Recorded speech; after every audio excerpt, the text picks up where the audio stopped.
time is 29 minutes past the hour.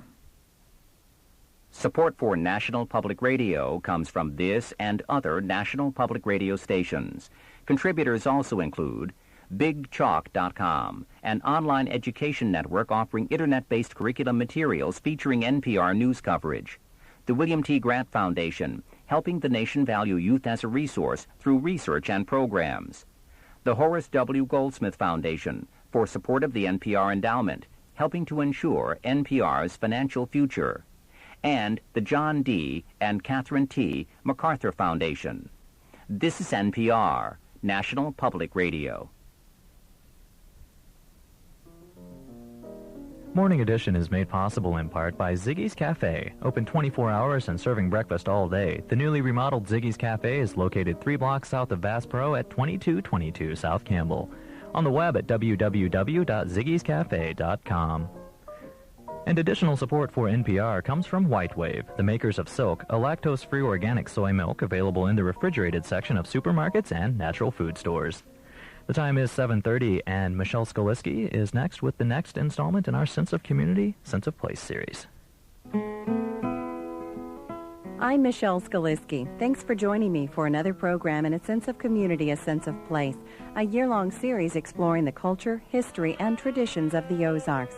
Today, a trip back in time as we explore the traditional music of the Ozarks.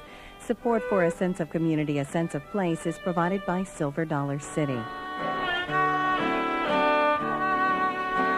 Friday nights throughout the winter, musicians gather in an old, quaint farmhouse near Noble Hill. It's crowded in the small farmhouse, but no one, both musicians and audience members, seems to mind. All they care about is the music. The musicians play a variety of tunes, bluegrass, folk, and gospel, but mainly music that has been played in the Ozarks since the time the first white settlers arrived. Music has long been a significant part of life in the Ozarks. Music historian Gordon McCann, who played guitar for years with fiddler Art Galbraith, and who's been known to join in on occasion with the musicians who gather at Noble Hill, talks about the music the early white settlers brought with them to this area. The basic music that came in here with the settlers was what would be called British Isles music, because these settlers that came into the Ozarks, of course, came primarily into our part of the Ozarks here, from Tennessee, Kentucky, North Carolina, and maybe southern Pennsylvania.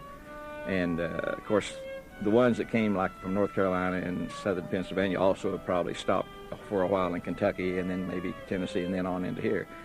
And they were primarily descendants of colonial British and Ulster Scotch people that came out of that area.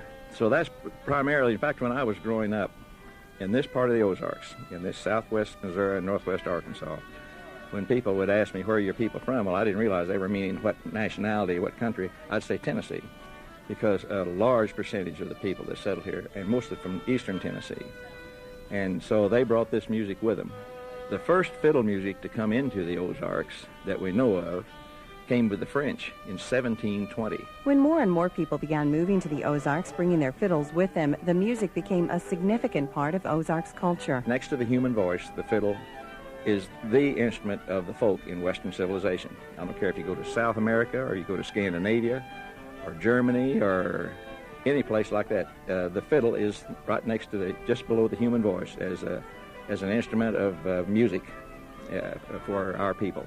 Among many other reasons, the fiddle or violin was portable, had enough volume that you could play loud enough to get over the noise of a dance or something, and that's just stayed with our tradition. Germans also contributed to the traditional music of the Ozarks. McCann says they had the biggest impact on the music that was heard here around the beginning of the 20th century. Their music was different, although now, of course, we've all kind of blended together, and there's a lot of fiddlers with German names. I don't mean they didn't play, but the fiddle also was one of their instruments. But their music was a little different in places like Springfield, where they had the old America Hall over on North Boonville, which was their singing house or place where they gathered, you know. Occasionally you'll run into an old hammer dulcimer somewhere, or an old cello that's been around a long time, and that you could almost bet you could go back and that was belonged to a German family, because that was a part of their music groups, were those instruments. Not the mountain dulcimer. That was never really that big an instrument in this part of the country. And I've talked to some scholars in Appalachian said it really wasn't there either. It was really the fiddle was your main instrument.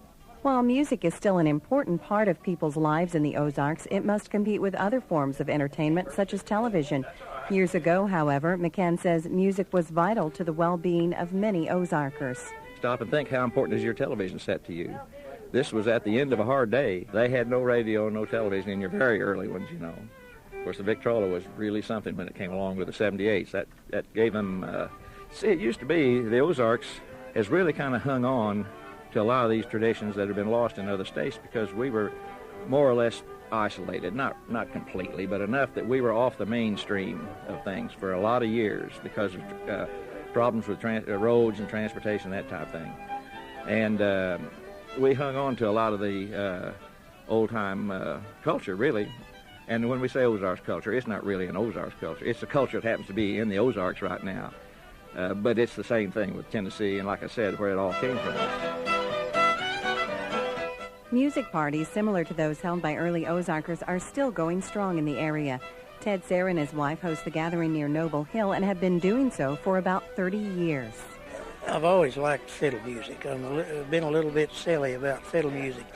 And we had a friend named Jesse Craig, and he was as good a fiddle player as you ever heard. And I didn't get to hear enough of him. So I got he and Lois and Don Yoakum together to come over here and play on Friday nights. And that's the way we started. We just kept it going. And the fiddle players that have been here have been a who's who in fiddle players. Buster Fellows is probably one of the best that I ever heard, and he used to play here a lot. And as I said, Jesse Craig was an excellent fiddle player. Sayre helps make the music that fills his Noble Hill farmhouse by playing the piano and the harmonica, but he's joined by several others, mostly regulars to the Friday night gathering. Wayne Shelton is one of several musicians who travel to Sayre's house Fridays to join in on the music jam.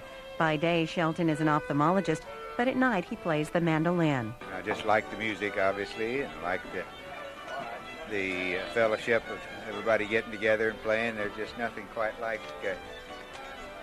everybody getting together and playing the old songs. McCann says Sayre's gathering is only one of several old-time music parties still held on a regular basis in the Ozarks. There's almost a subcurrent underneath the mainstream population that follows this fiddle music. And there are still literally hundreds of fiddlers in South Missouri and North Arkansas and Northeast Oklahoma, and of course you go down into Texas. Of course you get into different styles, but still, all over the United States are fiddlers. Anywhere you go, you're going to find one. Now, I don't mean they're all of the top caliber, but there's that many people still playing the fiddle. He says these parties declined in the middle part of the 20th century, but today there's more musical activity than ever before in the Ozarks. He says the music parties of today aren't much different than those held in the 1800s. The only difference between the music parties of the early days and the music parties of today is instead of seeing horses tied up outside, there's cars outside. As far back as I know, they've always had these music parties. When you read early accounts, printed accounts of the Ozarks, Gerstecker and Gustorf was another one that wrote about the early Ozarks, and of course Schoolcraft mentions these things too. They were having dances already, get-togethers. So just an excuse also to socialize, you know. There are several types of venues in which old-time music is still heard in the Ozarks. According to McCann, there are the house parties or house jam parties, public jams usually held in an old building in both small and large towns in the Ozarks, hootenannies, which allow musicians to sign up to play for an audience for about 10 minutes at a time, Opry's more of a planned stage performance, and square dances, which McCann says are dwindling. That worries him since old-time fiddle music and square dancing go hand in hand. The incentive for a lot of young fiddlers is to get to play for these square dances.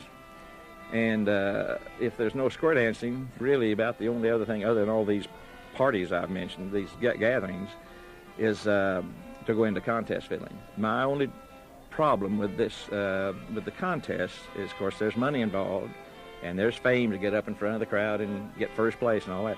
But they tend to copy the Southwestern style, what we call a Texas style of fiddling or contest style of fiddling. McCann worries that young people who focus solely on contest fiddling drop the traditional tunes that they've learned from old-time fiddlers. Still, he says there's currently not a shortage of fiddlers in the Ozarks. What's needed, he says, are seconders, guitar players to back up fiddlers who play the traditional music of the Ozarks. McCann is helping to keep alive the old-time music of the Ozarks. Over the years, he's taped thousands of fiddle tunes, complete with the dialogue of the musicians that played them. The dialogue is every bit as important as the tunes, because many of these people are gone, and what they were talking about was turn-of-the-century music activities, early 20th century, and then recollections that they had heard from their parents and grandparents, which take you right on back to the Civil War. McCann is optimistic the traditional fiddle music of the Ozarks will continue to thrive in various forms well into the future. Wayne Shelton, too, expects the old-time music to persevere. It waxes and wanes in popularity like other things, but it won't disappear. It'll be around. As a sense of community, a sense of place continues in the months ahead, we'll talk with folklorists, authors, scholars, and others who will give us a better understanding of Ozarks culture, past, present, and future.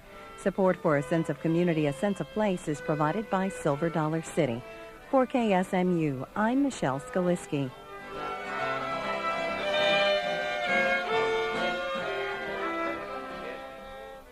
This is Morning Edition.